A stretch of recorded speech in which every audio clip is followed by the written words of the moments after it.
¿Cómo es trabajar con un grupo de 65 personas bajo tu cargo? Siendo manager, digamos que nadie te dice lo haces bien, no lo sabes. Te llega todo lo malo, pero nunca tienes el feedback positivo. O sea, emocionalmente es un reto todo el rato. Exige que tú te cuestiones y te replantees todos los días quién eres y por qué haces las cosas. Puedes negarte a todo eso, ¿no? No quieres vivir lo bueno sin lo malo. Y creas un negocio, te sientes y digas, ¿qué vendo? ¿Por qué lo vendo? ¿Quién es mi cliente? Que lo conozcas, que hables con tu cliente, que entiendas sus necesidades.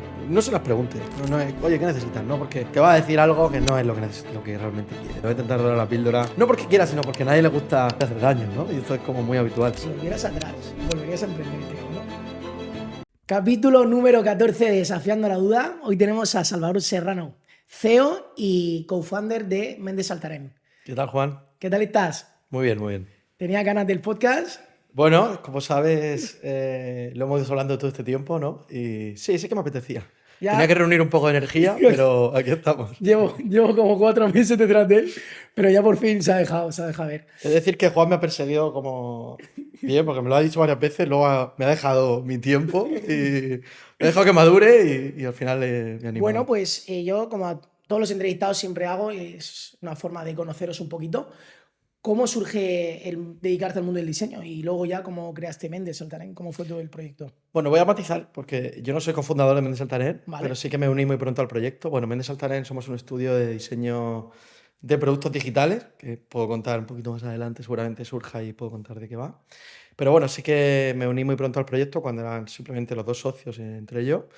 Y bueno, sí, con otra persona que entró más o menos en ese momento, pero muy prontito. Y ahora soy el CEO, ¿no? Después de pues, mucho tiempo y muchas cosas que han ido pasando estos años. ¿Por qué ¿Cuándo surge? ¿Cuándo surgió, Sí, no? y antes de incluso de esto, que luego entraremos más ahí en matiz, ¿cuál fue tu trabajo, el primer curro que tú hiciste fue en relación también al diseño de producto, diseño gráfico o no tenía nada que ver? O sea, yo, digamos que Un poco tu empecé. trayectoria, vaya. Sí, pues yo empecé. O sea, digamos que cuando. O sea, creo que siempre tuve como una fijación por mirar mucho y ser como muy observador. Yo creo Sí. que viene un poco de ahí todo eso. Cuando era pequeño miraba por un microscopio que me compró mi abuelo y veía como cositas, ¿no? Veía ahí pues, microorganismos. Luego llegué al instituto y me di cuenta que no quería estudiarme la tabla periódica. Y a pesar de que ciertas partes de, ¿no? Centros de ciencias y demás me gustaban, pero eso de empollar tanto en ese momento no me apetecía. Y me llamaba mucho la atención todo el mundo de la publicidad. Y me pasaba como el día siempre observando los carteles y fijándome mucho en los mensajes publicitarios y demás. Entonces yo creo que allá por realmente cuarto de la ESO o así tuve ya una revelación Viste más claro y el pensé que mensaje. quería dedicarme a todo eso de la comunicación y la publicidad. Desde ahí pues acabé estudiando en Alicante la carrera de Publicidad y Relaciones Públicas, que por aquel entonces pues era bastante nueva, diría, en 2005. Como bueno, mucha gente, ¿no? Por otra parte. Después de la carrera, pues, qué sé yo, he estado trabajando en agencias de publicidad. O sea, empezaste primero currando para gente, Sí, ¿no? primero para agencias. Yo, digamos que si a mí me hubieras preguntado que yo iba a acabar diseñando hace 10 años no, porque ya estaba, pero hace 15 o 20 años, no me lo habría creído porque yo no dibujaba bien, era malísimo siempre en todo lo que tiene que ver con la parte artística, así de expresión, digamos, gráfica.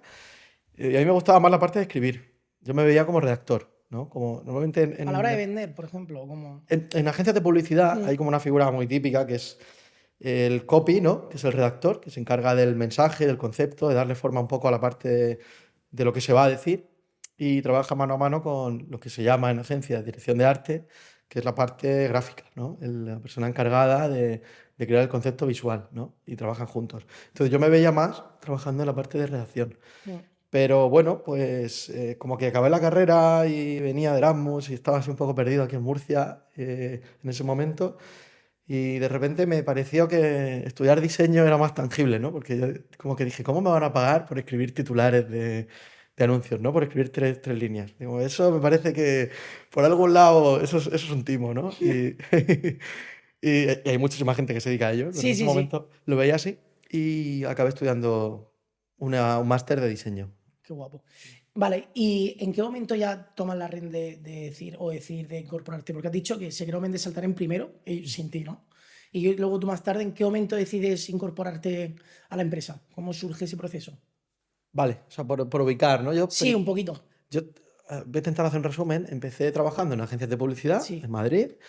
Allí pues estuve como con una beca, bueno, con algunas anécdotas muy locas que podría contar en otro momento, de ser becario en una agencia, ¿no? En aquellos tiempos, que no hace tanto, pero ha cambiado mucho, diría. De ahí acabé trabajando en una startup que estaba creando un producto relacionado con Facebook y concursos, algo Sí. que se veía bastante hace 10 años más o menos, ¿no? Concursos en Facebook y dinámicas sociales, ¿no? De ahí estuve como 4 años y pico, y acabé en otra agencia más parecida a lo que hago ahora. Luego tuve un tiempo como freelance y siendo freelance, ¿no? Autónomo, trabajando por mi cuenta, pues busqué un espacio en el que trabajar y encontré uno en el centro de Madrid que me encantó la estética, el sitio estaba muy chulo, se llamaba Ultramarina. Y ahí conocía, bueno, ya los tenía medio ubicados porque había estudiado en una escuela donde los que ahora son mis socios también habían pasado por ahí, pero no los conocía personalmente y coincidimos, ¿no? Digamos que nos sentábamos en la mesa de al lado. Empezamos a hacer colaboraciones en 2017, allá por enero, y diría que al mes y medio, 2 meses de conocerles, empezaron ya a un poco a tirarme la caña de que me uniera al equipo fijo. Sí. Yo estaba muy a gusto, trabajaba más o menos poco, Vivías bien. vivía bien, trabajaba para una empresa alemana que me encargaba proyectos y vivía bien, la verdad. Cobraba bastante bien para lo que estaba acostumbrado en ese momento, que venía de brincar bastante. Y bueno, y en ese momento fue como un no durante varios meses, pero yo sabía que sería así en algún momento, ¿no? Para mí era un no que sabía que en algún momento le diría que sí, porque me gustaba mucho ellos, me gustaba mucho la visión que tenían y yo sobre todo tenía muchas ganas de trabajar con gente que me pudiera enseñar mucho y a quien yo pudiera admirar de alguna manera, ¿no? Y eso es lo que encontré con ellos. Qué guay. Y ya por un poco ubicar a los tres, ¿cuál es el rol de cuando empezáis, o a día de hoy incluso, cómo es el rol que adapta cada uno? Porque entiendo que siendo algo tan amplio como has dicho, Ujú. a lo que te dedicáis, tú has dicho eres el CEO, Ahora mismo estás sí, sí, ahora mismo. Pues cuando desde hace un empezaste año y medio, 2 años, sí, más o sí, menos. la empresa se formó cuando en 2017-2018, ¿no? 2017, André Méndez y Dani Saltarén, son los dos Vale, o sea, en fundadores. 2018 empezó a coger forma la empresa. 2017 en enero empieza, pero ahí es una cosa Sí, sí, muy sí. Es germen más y una idea, ¿no? 2018 ya tenemos un equipo pequeñito. ¿Y en qué momento, pues eso, en qué momento definís un poco, o sea, al principio veis toda una o cada uno tiene un Es poco muy más definido? orgánico, te diría, no es una cosa que... ¿Y en qué momento empieza, por ejemplo, ya la empresa a coger un poco más de forma? Si al principio la creasteis en 2017, en 2018 habéis tenido ya un equipo, ¿en qué momento empieza ya a ponerse un poco más, Yo creo que a profesionalizarse más la empresa? cuando despegó fuerte fue con el COVID. Con el COVID. Sí. 2017 éramos un equipo muy pequeño, nos lo pasábamos muy bien, trabajábamos bien, pero éramos bastante caóticos. ¿Podéis vivir de ello ahí ya o Sí, no? sí, claro. La empresa, digamos que del minuto uno era rentable. Vale. Lo bueno de tener una empresa Sí. de servicios, ¿no? En este caso, servicios de diseño, Mm. em, es que no necesitas mucho para empezar a operar, ¿no? Es Sobre todo decir, espacio físico. o ni eso, puedes empezar en tu No, que casa. no necesitas, digo. Claro, efectivamente. Con un ordenador, o sea, tu instrumento de trabajo y tu conocimiento puedes empezar a trabajar. Y un capital social, el mínimo, y ya está. Tremendo. Entonces, desde el principio, pues entiendo que ahí mis socios, que eran quienes estaban al día de las cuentas, ellos verían realmente los sufrimientos que pasaron. Yo en ese momento, como era empleado, no lo veía, pero sí, yo diría que siempre se mantuvo, ¿no? 2017 fue un año de pues, aprendizaje muy divertido. 2018 fue un año donde empezamos a fallar, podría decir, ¿no? En el sentido de que hubo algunas cosas que empezaron a no funcionar. Bueno, un año que diría que fue complicado, ¿no? De hecho, muchas empresas mueren en el segundo año, ¿no? Normalmente el primero suele ser un año de todo es subidón porque acaba de empezar, el segundo es del golpe de realidad muchas veces, ¿no? Vale, ya esto tiene que empezar a tirar, o si no, ¿qué pasa, no? Pero bueno, esos errores nos hicieron más fuertes, ¿no? Entiendo que empezasteis a pivotar en cosas que no. Sí, yo diría que efectivamente algunas ideas, oye, vamos a contratar este tipo de perfiles, no funcionaron, algunas personas funcionaron mejor que otras, pero se aprendió de todo ello, se tomaron buenas decisiones. 2019 fue un año, digamos, muy bueno porque empezamos a trabajar con uno de nuestros clientes principales, que yo creo que lo puedo decir, no estoy seguro del todo, Pues lo que dejamos ahí. es Zara, ¿no? Si Sí, no, pues si lo no, cortamos. suena como pi y Si no lo molaría. cortamos. Sí, bueno, por mano de Sí, una persona que nos ayudó mucho, es un fundador de empresa que se llama Sergio, bueno, que él es muy amigo de mi socio y digamos que él entró a Zara barra Inditex, ¿no? Con un cargo importante y él nos abrió la puerta, ¿no? Y en 2019 sucedió esto, 2020 llegó el COVID, al principio lo pasamos muy mal, pero ¿qué pasó con el COVID? Que de la misma manera que nos mandaron a todas las casas y perdimos mucho de negocio de golpe, como nuestro foco, y no lo he definido, ¿no? Nosotros De hecho, te iba a preguntar ahora, estaba Claro. pensando en mi cabeza. Ahora ¿Qué tendría que hacemos, explicar no? qué es esto.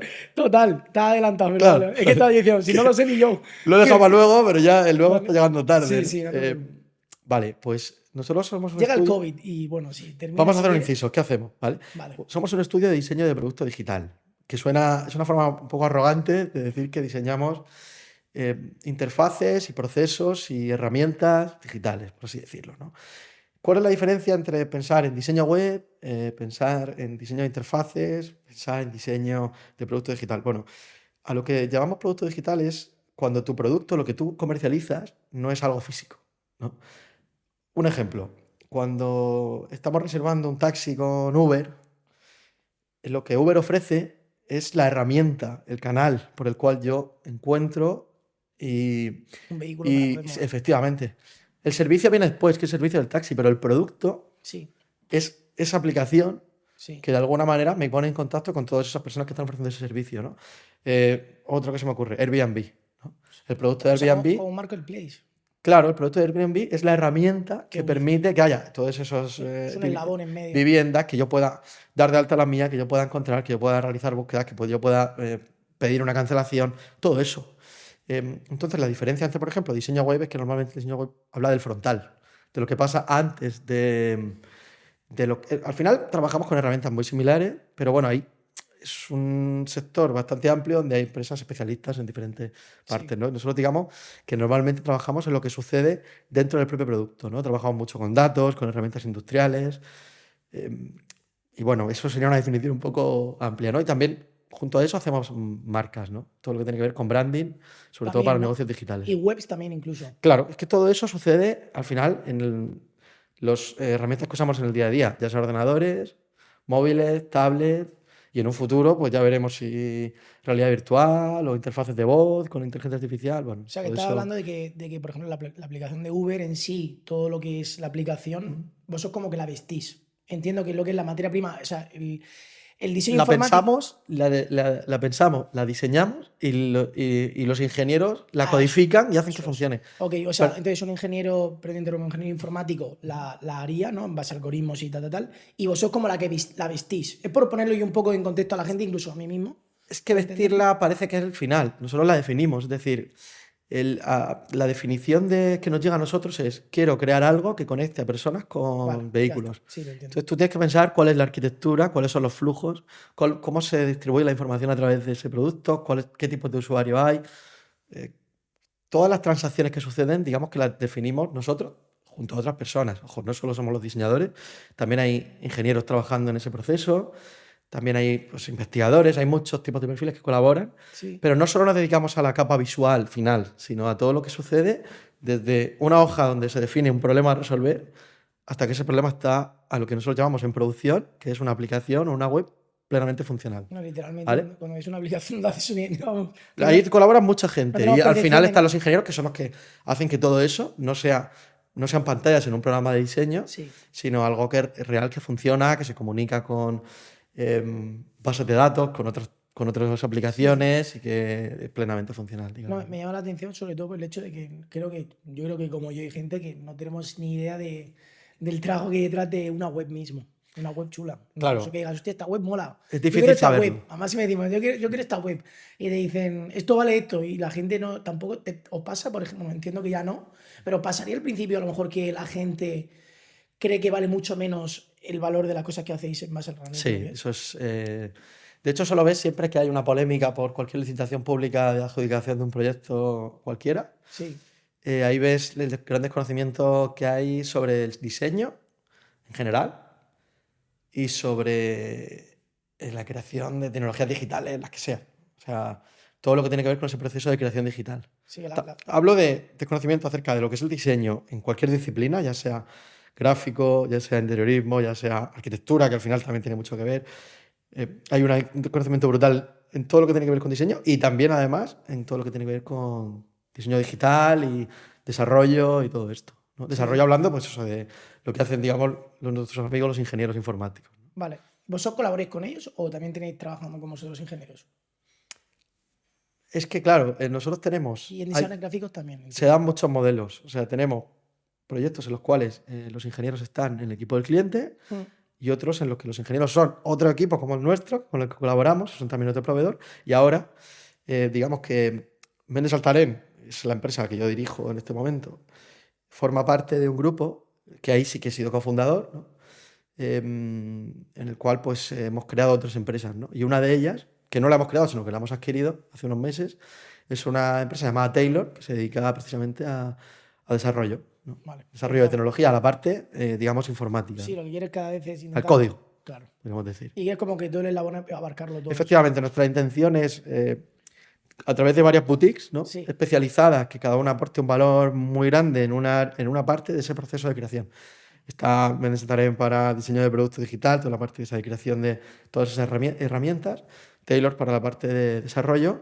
Y por otro lado tenemos Minimum Run, que se dedica a la parte de marketing y crecimiento y todo lo que tiene que ver con conversión, generación de leads y todo esto. Y volviendo a lo que has dicho antes de lo de que en pandemia fue justo el momento de... Bueno, ya un poco ya puedo tesitura y más o menos a lo que os dedicáis. Espero que se me esté entendiendo porque ya no sé si No, utilizo sí, un pero lenguaje demasiado no, pero complejo. es complejo, ¿eh? O sea, quiero decir, yo tampoco soy muy listo también. Vale. También os digo. Espero que Víctor, si no me diga, oye, que si no se entiende, lo repetimos. ¿Tú lo has pillado?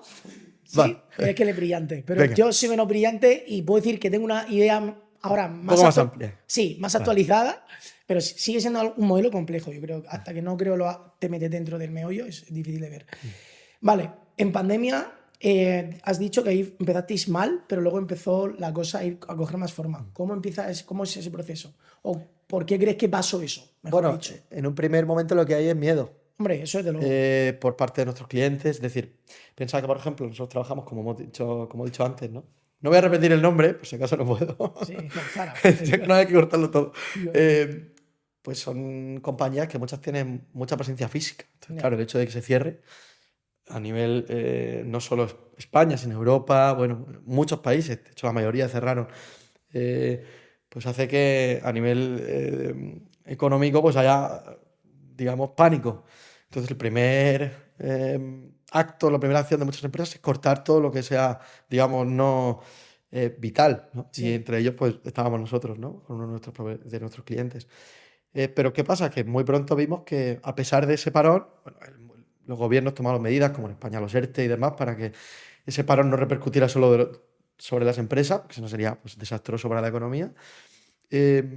Y además que eso estaba dando un nuevo auge a todo lo que tiene que ver con la parte, o sea, con las transacciones digitales, ¿no? Totalmente. Entonces pasamos de pánico a hay que invertir en digital. De hecho, todo el mundo empezó a invertir en digital Claro. y en redes Y sociales. hemos vivido unos años de invertir muchísimo en digital y de hecho unos años donde, claro, la falta de consumo durante esos meses, porque no había vacaciones, no había viajes, ha hecho que haya habido un ahorro tremendo a nivel familias, que todos estos años hemos vivido como un aumento del consumo, ¿no? Que ahora Sí. estamos viendo que está otra vez pues, Bajando.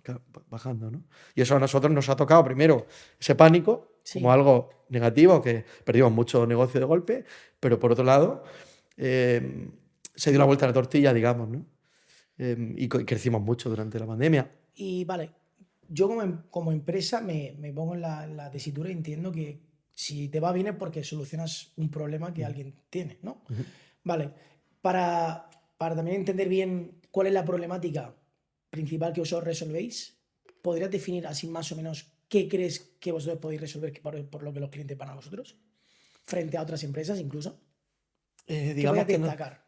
A lo mejor. lo que nos hace mejores. No sé si mejores, Bueno, es lo que yo voy a decir, ¿no? mejor. Y mejor no quiere decir que seamos mejores en todo, pero en una cosa intentamos ser mejores que la competencia, Sí, sí. ¿no? Y ellos serán mejores en otra que nosotros.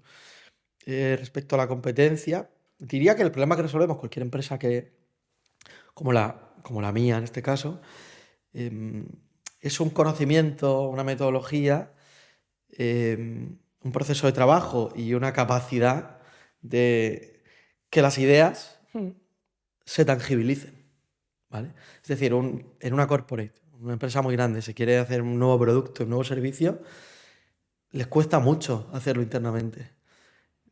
no tienen dinámicas normalmente para que eso suceda. Son procesos muy burocráticos muchas veces, ¿no? En ese tipo de empresas grandes. Em, y no tienen perfiles, no tienen personas muchas veces expertas en toda la parte de cómo crear un producto digital, ¿no? Nosotros aportamos ese conocimiento. Cuando alguien nos llama es porque o bien necesita perfiles, es decir, personas de nuestro equipo que entren en su equipo para rápidamente aumentar la capacidad de generar más de estos productos y mejores de estos productos, em, u otras veces para que nosotros creemos pues, la base de algo, ¿no? Y eso tiene que ver con, desde la parte visual, que sea una experiencia que para un cliente sea atractiva, es decir, que visualmente pues, mole, por qué no decirlo, ¿no? Y también que resuelva un problema al usuario, que sea fácil de usar, que sea accesible, todo eso exige un conocimiento, ¿no? Una serie de tecnologías, unas metodologías. Hay muchas personas que se dedican a esto, Sí. pero empresas como la mía, y hay otros competidores muy buenos también por ahí, pues atesoran gente muy buena en el equipo que asegura unos resultados, ¿no? De alguna manera, Sí. o un grado de calidad. Y yo diría que además, eso digamos, todas las que nuestro set de competidores estamos ahí, ¿no? Y lo que nosotros aportamos específicamente es un acabado y un compromiso con la calidad muy alto, Sí. con lo que hacemos, un enfoque muy realista, es decir, todo lo que vayamos a diseñar, queremos que vaya a producción y queremos que se desarrolle y queremos que acabe siendo un producto real. Es decir, que no se quede en el cajón, que no muera por el camino. Muchos Sí, que proyectos, lo que te quieren decir es que le transmita a un cliente. claro, muchos proyectos mueren por el camino porque es irrealizable o porque es demasiado complejo. Nosotros intentamos que siempre acotarlo para que sea realista y al mismo tiempo que aportamos mucho conocimiento sobre el proceso y lo que hacemos. Muy guay. Vale, y ya por también, incluso para gente que, o sea, como emprendedor que también soy, no a lo mejor a tu nivel, que estés a niveles estratosféricos, pero problemas que tengáis, o incluso un problema así que hayas tú tenido en la empresa crítico del que hayas podido aprender, e incluso si cuenta, nosotros podamos aprender, todos los que te estamos escuchando. Ostras, esa pregunta me pilla. Te pilla. Me Sí, o pilla. sea, trato de cosas, a lo mejor, no sé. Yo diría que Porque de fuera todo se ve es siempre que son genial. problemas todo el rato. No, muy guay. O sea, claro. Es apagar fuegos. Tú piensas que, además, una empresa que crece, por algún lado siempre está palmando, ¿no? Por algún lado siempre está perdiendo. Por lo menos es lo que yo he vivido. Es decir, yo, si me analizo cómo era mi visión sobre una empresa hace pues, 10 años, Sí. lo veías como una especie de estructura muy bien pensada, donde todos los flujos son ordenados y donde, ¿no? Todo el mundo sabe lo que tiene que hacer. Y la realidad es que no es así. Una empresa es más bien pues, un papel en una administración pública que dice que eso existe y luego es una idea alrededor de la que mucha gente se sienta por las mañanas a trabajar porque le van a pagar un salario y otros porque esperan a partir de ello sacar un beneficio, ¿no? En este caso socio. Em, entonces, alrededor de eso y sobre todo en una empresa que crece, problemas hay de todo tipo. Al principio, pues tiene que ver con definir quién eres. Por ejemplo, hubo un momento en el que a nosotros solo nos compraban porque hacíamos cosas pues, muy bonitas visualmente, ¿no? Y nos buscaban por eso. Entonces tuvimos que resolver el problema de posicionarnos de otra manera, de que no solo nos vieran como gente que diseña muy guay, muy bonito, sino que también somos capaces de estar en esa parte de atrás y de hacer toda esa parte de definición y de pensar cómo va a ser, no solo llegar al final, ¿no? No solo el producto final. Claro, ha habido momentos donde hemos tenido hipercrecimiento tampoco, pero crecimiento acelerado, ¿no? Y hemos tenido que incorporar a mucha gente rápido. Y eso genera, yo diría que uno de los problemas más críticos de una empresa, que es todo lo que tiene que ver con la cultura. Mm. ¿Qué significa? Pues la cultura son todas las cosas todas las realidades que se dan en una empresa, en cómo nos relacionamos sobre todo y cómo actuamos, ¿no? Qué cosas se permiten, qué cosas no se permiten. ¿Cómo actúo yo frente a un feedback negativo? ¿Cómo actúo yo cuando algo me ha sentado mal? ¿Cómo actúo yo, qué sé yo, cuando algo sale bien? ¿Cómo me relaciono? Si soy generoso con el resto, ¿no? Y el mantener esa cultura en crecimiento siempre es un reto, ¿no? Tengo aquí hablando sobre este tema, me acaba de venir a la mente una pregunta que antes quería hacer y se me había olvidado. Y es, has dicho que eres el CEO, ¿no? Eso ahora mismo sí. Vale, Digo ahora mismo porque no siempre lo he sido. O sea, bueno, he sido a muchas día de cosas. hoy, en 2024, ¿no? 2024, Ahora mismo sí. 10 de abril. Y a lo mejor dentro de 5 años lo sigo siendo, De ¿no? Yo puta creo que madre. lo seré mientras tenga sentido para la compañía. Vale. Y también para mí, evidentemente, ¿no? Pero si algún día me quedo corto o me queda grande o al revés, pues puede que entre una persona que tenga más sentido que yo. Vale. Hoy por hoy, eres el CEO. ¿Cuántas personas sois ahora mismo en Mendes Altaner? Unas 65 personas. 65, vale. ¿Cómo es trabajar con un grupo de 65 personas bajo tu cargo? ¿Cómo es Pues liderar un equipo? una movida. Sí, no, que tengo. Ese es un punto. Podría. Sí, es complicado. Es complicado, vale. Pues quiero un poco conocer cómo es un día en la vida de un CEO liderando a 65 o 60 personas en el día a día, porque tiene que ser algo. Joder. Además en remoto, porque eso es un Eso te factor lo iba a recalcar, que además has dicho la comunicación interna, un poco la cultura. complejo. Pero claro, si encima no os veis las caras muy a menudo, entiendo que a veces haréis meetings, o sea, perdón, incluso, porque los meetings los haréis todos los días. Llamadas, ¿no? Sí, no, meetings haréis todos los días. Yo digo algo presencial, donde Sí. todos os podéis ver de vez en cuando, pero muy poco, entonces es todo mucho más frío. Intentamos vernos, o sea, intentamos. Yo intento ir a Madrid cada mes. al ¿Todos menos. trabajan en Madrid o algunos están fuera de No. España? Vale. El equipo está por toda España, diría. Vale. Tenemos un chico en Águilas, aquí en Murcia. Bueno, sí, Damián. Bueno, hay gente por toda España. Fuera de España, diría que viviendo ahora mismo no. Sí que tenemos gente que se mueve bastante, eso Vale. sí. Es que esa pregunta es tan compleja de responder porque depende. Es decir, yo estoy un poco donde me llamen. Hay momentos que estoy pensando en la estrategia de la empresa, aunque vamos a hacer a futuro, pero también estoy mucho tiempo apagando fuegos. Yo diría que al final mi trabajo se resume en que la gente sepa por qué tiene que hacer las cosas y qué tiene que hacer, ¿no? Y con qué tiene que hacer no me refiero a que yo le diga las tareas, sino que sea consciente de los problemas que tiene que resolver y tengan autonomía para resolverlos, ¿no? Que haya dinero en el banco, es decir, que se venda y haya proyectos, ¿vale? Que el equipo tenga una ocupación alta, pero no demasiado alta, y eso implica fichar. Alta significa que pues, si tenemos 65 personas, que estén ocupados los 65 idealmente, pero si tenemos curro para 70, ya hay un problema, ¿no? Porque nos falta gente. Si tenemos curro para 60, nos sobran 5. Entiéndeme, no Sí, es que no, ya. en ese momento pues no estamos optimizando la estructura de la empresa. Pero que Entonces, eso es muy difícil. Nadie te va a claro, decir los trabajos que vas a tener un mes o un año. no es un equilibrio. Claro. Simplemente quiero decir que tratas de mantener un equilibrio en el crecimiento, o en lo que nosotros queremos crecer, que no quiere decir que lo vayamos a conseguir, ¿no? Entonces, yo diría que mi trabajo en el día a día es hablar con una serie de personas que correspondería un poco a mi equipo directo.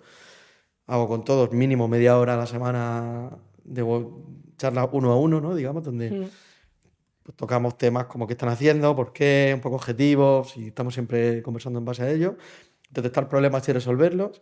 Intentar saber en todo momento qué es lo importante. Oye, ¿qué está fallando ahora para que nos ponga en peligro a futuro?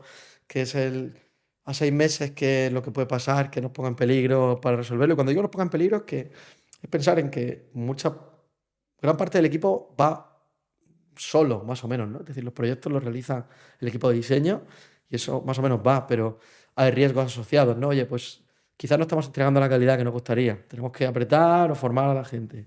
Quizás estamos perdiendo la capacidad de innovar. Entonces tenemos que ser conscientes de ello y ahora estoy, por ejemplo, yo metido en varios proyectos para tratar de generar prototipos con realidad virtual y hacer cosas un poquito más innovadoras. O sea, entonces al final es como vender, intentar encontrar los problemas de la compañía para resolverlos tan pronto como sea posible, tener al equipo motivado y consciente de qué tiene que hacer en cada momento. Sí, vamos, que estás jodido. Claro, es hacer de todo, es que no es saber. Sí, no, porque entiendo. Sobre todo hablar, mucho hablar. Decían que cuando, no sé si es a partir de, no sé dónde lo escuché, decían creo que entre 50 y 200 trabajadores creo que es peor o que es mejor tener por debajo o por encima. Pero que hay un punto en el... Yo había oído 100, no me jodas, que si son 200. Pero, no, que no lo acuerdo. Pero sé que había Sí. un intervalo donde decían que ese umbral es malo porque sigue siendo pequeña. Sí, sí. Y entonces tienes que hacer muchas tareas, como te estás diciendo, burocráticas o tareas que a lo mejor cuando ya vas mucho más rodado, pues te puedes desocupar de eso. Sí. En ese Es sentido, que es un trabajo que yo diría, de verdad, es un trabajo ingrato, porque es cierto. Sí, porque al final, además, siendo manager, digamos que nadie te dice cuando lo haces bien, no lo sabes. Te llega todo lo malo, pero nunca tienes el feedback positivo. El feedback positivo es para otros. Es decir, cuando un proyecto sale bien, le llega al equipo que lo ha hecho. Cuando Sí, pues es que es así de simple. Cuando te felicitan, nunca es a ti, siempre es al equipo. En cambio, cuando algo te llega es porque normalmente hay un problema. Ya. Entonces, lidiar con eso es de lo más complejo, diría. Por lo menos en mi negocio, que Sí, sí, es sí. digo, diseño para terceros, ¿no? Nosotros ofrecemos servicios de diseño. Si volvieras atrás, ¿volverías a emprender este camino? Sí, yo creo que sí. O sea, lo digo porque mucha gente emprendedora dice que no es, se arrepiente, o sea, no es que se arrepienta, pero no le gusta el Yo lo emprendimiento. haría de otra manera, seguramente. Hombre, de otra manera seguro porque ya sabrías, Pero está lo que pasa es claro. que eso implicaría cambiar la persona a la que era antes de empezar. Y eso es jugar con trampa. Me refiero con el tema de emprendimiento. O sea, a nivel emprendedor, si ves, te gusta ser emprendedor. A mí me gusta lo que hemos hecho hasta ahora. Estoy orgulloso. Y con eso me vale. Y te mola. O sea, cosas que me gustan. Tener flexibilidad. Ojo, flexibilidad no significa que puedo estar trabajando desde la playa. No, no. Flexibilidad es que yo decido un poco mi horario con todas las restricciones que tengo, que es adaptarme a los clientes, al equipo y a un montón de cosas, ¿no? Pero tengo cierta flexibilidad. Me gusta pensar que tenemos un impacto positivo en un ecosistema que tiene que ver con pues, empresas y emprendedores con los que hemos trabajado y que les hemos ayudado. Eso me gusta y me hace sentir orgulloso. Me gusta pensar que tenemos un impacto positivo en las personas del equipo porque, bueno, pues trabajan contentas en un buen ambiente de trabajo, tienen proyección y les formamos y oye, cuando entran, si algún día salen, pues salen siendo mejores profesionales y con una vida mejor de alguna manera que cuando entraron, ¿no? Me gusta pensar que además estamos construyendo algo para nuestro futuro, ¿no? Tanto el mío como de mi socio. Es decir, una herramienta para que nuestro futuro sea mejor. Todo eso me compensa. Ahora, hay muchas cosas que son jodidas. No se puede quitar muchas, muchas, muchas. O sea, emocionalmente es un reto todo el rato. Y exige que tú te cuestiones y te replantees todos los días quién eres y por qué haces las cosas. Y muchas noches de irte a la cama con sufrimiento, ¿no? Pero bueno, también entiendo que es parte de... Es decir, tienes que saber dónde te metes, pero no puedes negarte a todo eso, ¿no? No quieres vivir lo bueno y lo malo. No, no, genial. Así lo veo yo, vaya. Pedazo de aclaración. Además, bueno, pues eso sí, no, nada más que añadir ahí. Vale, pues ya cambiando totalmente de tema.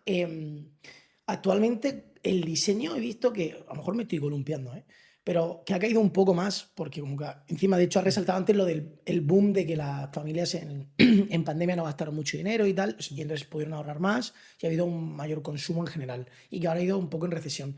El tema del diseño también está siendo así un poco, si no me equivoco. Sí, o sea, ahora se está viendo...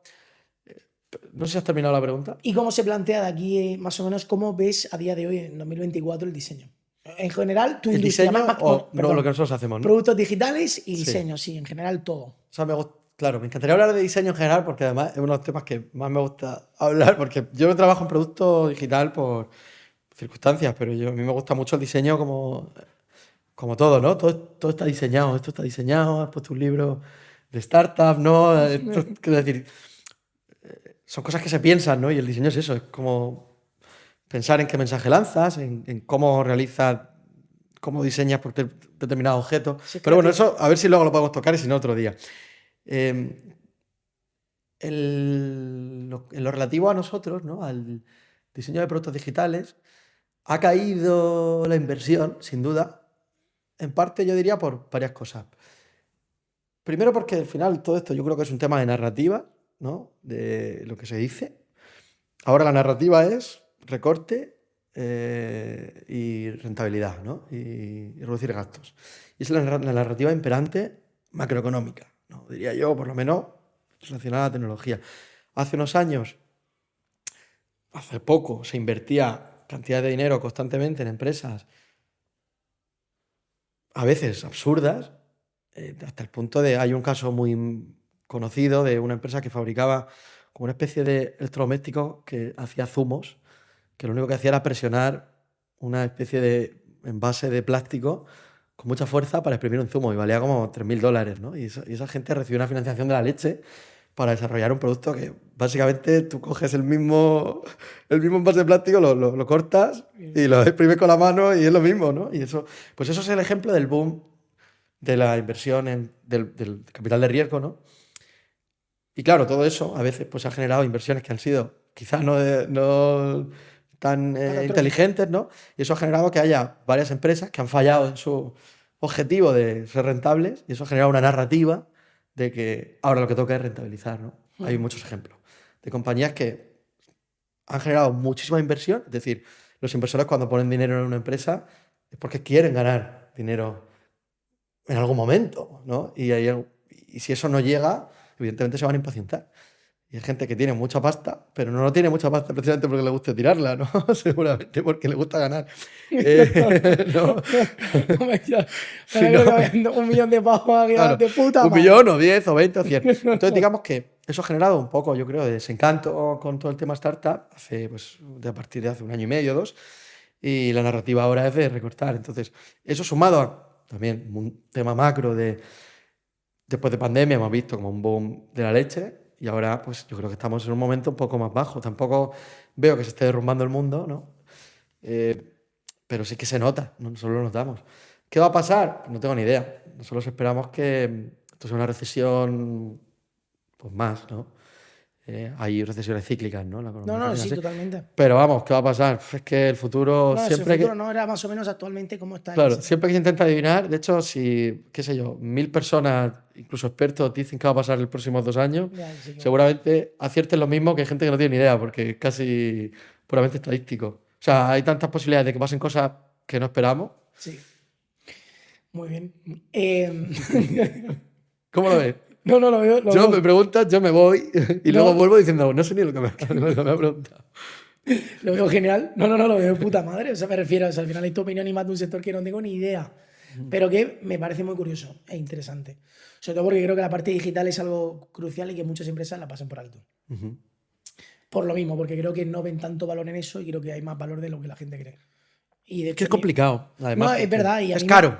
O sea, y ese es el tema. pero es que mucha gente cree que la parte física tiene más valor. No sé ahora mismo poner un ejemplo, pero. Y a lo mejor la digital dice tú, cuando ya gane dinero, le meto a la digital. Pero es que a lo mejor debería ser al contrario.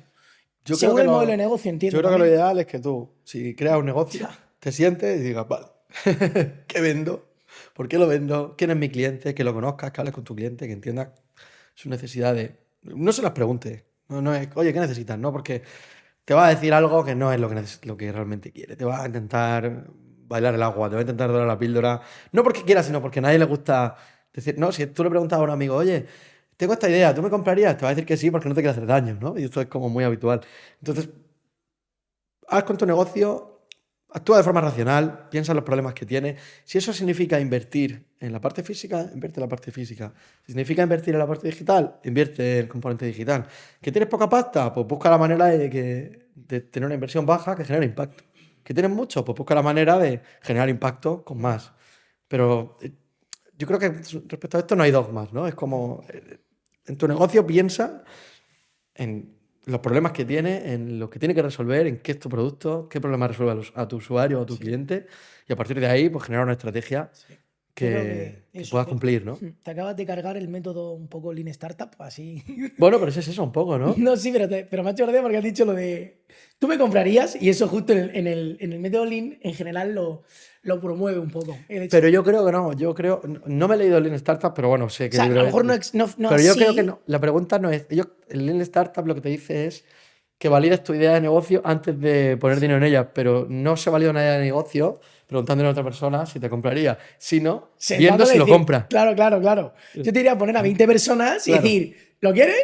Suéltale el dinero. Claro, pero en el momento en que sueltas el dinero de verdad, y no es tu madre, ahí Ya, puedes, ahí puedes Mamá, claro, ahí puedes quizá suelta 100 validar que euros. efectivamente Claro. están dispuestos a pagar por ello, Ya, pero si le total. preguntas a tu colega o a tu bueno por la calle si compraría, te Hombre, va a decir que sí, pero no está poniendo el dinero, no es real, no ya, es una ya. respuesta real.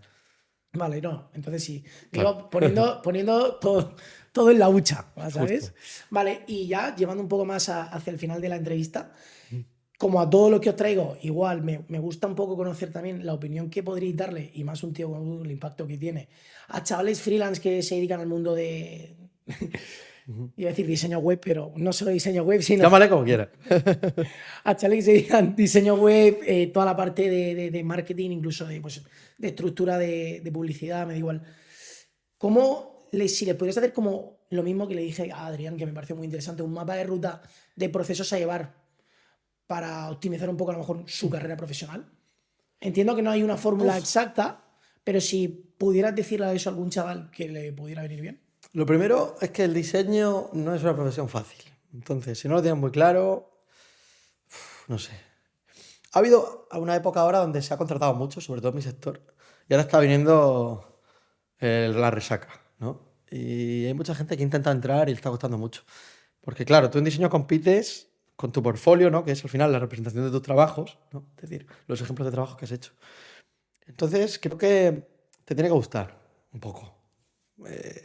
La comunicación, la parte visual o la tecnología. Hay muchas maneras de que te guste, ¿eh? No hay una única, pero te tiene que gustar. ¿Cuál es el camino? Bueno, no, el camino exacto entiendo que no. Yo diría que está bien que te formes. em,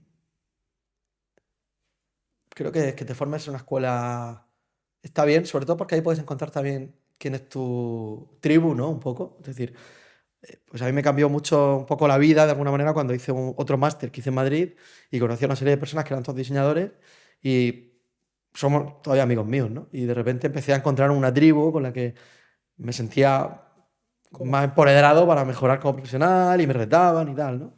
Y esa tribu la he ido encontrando posteriormente y una manera muy buena puede ser formarte, ¿no? En una escuela que tenga claro lo que hace. No tenéis que irte ni al más caro ni al más barato, sino a uno que tenga una buena propuesta y que los profesores sean buenos. Yo creo que esa es muy clave, que tenga un profesorado, que tenga un trabajo demostrable, que esté conectado a la realidad, de alguna manera, ¿no? Yo creo que eso es, en diseño es muy importante, que no, tener profesores que ejercieron la profesión hace 30, 40 años, pues te pueden dar una base teórica muy buena seguramente, pero te va a faltar algo, ¿no? Entonces, no digo que la escuela pública no pueda ofrecer cosas, no la conozco, no he estado, pero seguro que vas a salir con carencias y creo que en el diseño pueden ser cruciales para encontrar el curro después. Que investigues mucho por tu cuenta, y eso significa estar constantemente mirando referencias, leyendo blogs, suscribiéndote a newsletters de gente interesante que te aporte. Eso yo creo que puede marcar también la diferencia. Que pongas la mirada un poco también en los clásicos, ¿no? En qué ha pasado en el diseño históricamente. Porque eso te va a dar la base para entenderlo desde una perspectiva profunda, ¿no? Si siempre estás en la última moda, en la última tendencia, vas a saber copiar, pero no vas a saber responder los porqués de... Es que lo que estoy diciendo creo que se puede aplicar seguramente a muchísimas Sí, yo me lo estoy dando profesiones, ¿no? totalmente de acuerdo. Realmente. Una perspectiva más global, ¿no? Pero Claro. es muy buena, ¿eh? O sea, estudiar cosas de historia, del diseño, o de tu profesión, entender los referentes un poco más, que no me voy a empezar a listarlos aquí porque supongo que la mayor parte de la audiencia no los van a conocer, eh, pero eso te va a dar una perspectiva profunda, ¿no? Y una comprensión de los porqués de las cosas y te vas a permitir adaptarte mejor. Eh, un clásico que suele decir es que no tengas miedo a escribir a alguien que te resulte interesante. Yo, por ejemplo, contesto a todo el mundo que me escribe por LinkedIn, tal, yo contesto a todo el mundo. A lo mejor alguna persona se me ha escapado porque he estado muy liado y luego se me ha olvidado, pues puede haber pasado, pero intento que a todas las personas que me escriben contestar. Si puedo ayudar de alguna manera, ayudo. Y eso pues parece que no, pero puede también marcar la diferencia, ¿no? Pero también tienes que escribir con generosidad, ¿no? Y no puedes empezar a demandar Sí, así, sí, sí, sí. sino, oye, ¿qué te parece, tal? Y si la otra persona te puede contestar, te contestará, pero atreverte puede ayudar mucho, ¿no? Y creo que el obsesionarte con las cosas que hagas, obsesionarte significa que busques siempre que lo que hagas genere un impacto y un resultado. Va a hacer que te diferencies de mucha gente, ¿no? Y que tengas suficiente humildad y al mismo tiempo seguridad, que es jodido, de compensar ambas para recibir críticas y escuchar. Si no eres capaz de escuchar a los demás y por qué te hacen una crítica, digamos, a tu trabajo, Constructivo. no vas a mejorar tan rápido como si escuchas. Qué grande. Pues nada, genial. Bestial esa reflexión, Salva. ¿Ha pasado una hora? No.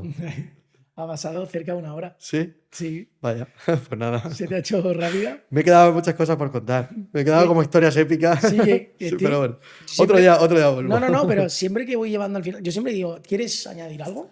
Y de hecho me parece chulo que si quieres destacar algo, y más al final que quien se quiera quedar, pues se lleva ese regalo. No, otro día. Tío.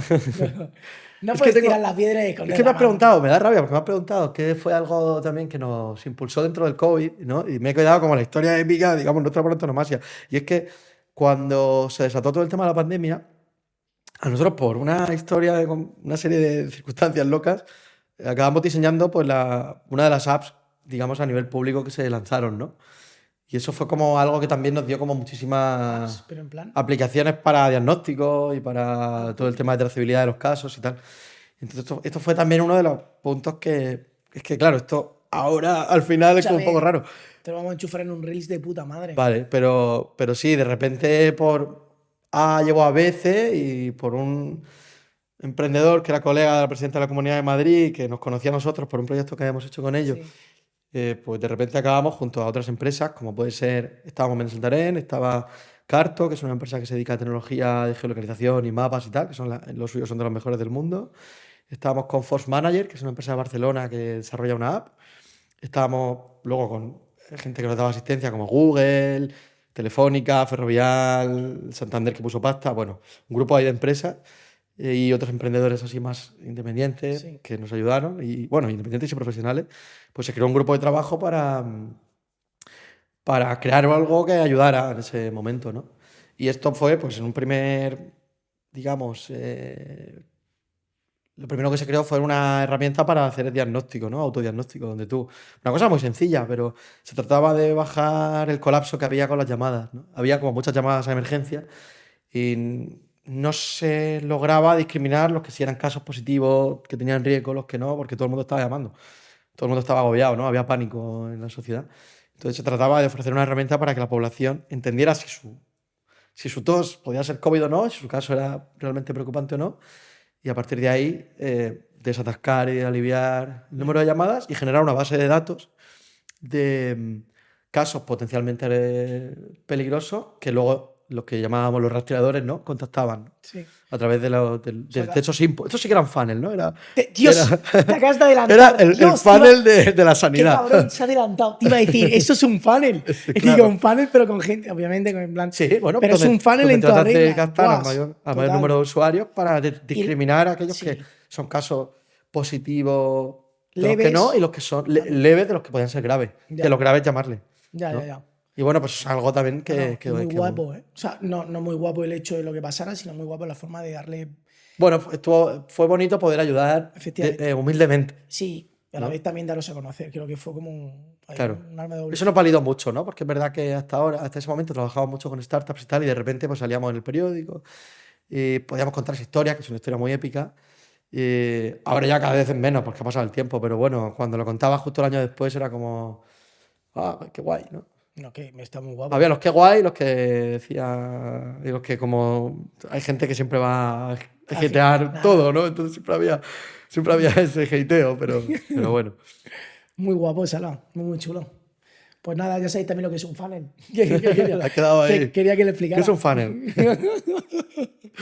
Nada, eso para otro episodio. No. Es que con Juan hemos tenido muchas conversaciones de esto, ¿no? Y bueno, una serie de pasos para captar usuarios para tu negocio, ¿no? Al final, que puede empezar en una campaña, seguir por una landing, ¿no? Una web, y luego un formulario, y luego al final, pues ya le puedes Ya puedo sacar escribir. un poco el dinero. Sí. Pues nada, pues un placer y muchas gracias por venir a. Nada, a ver, espérate, que si no Víctor se enfada.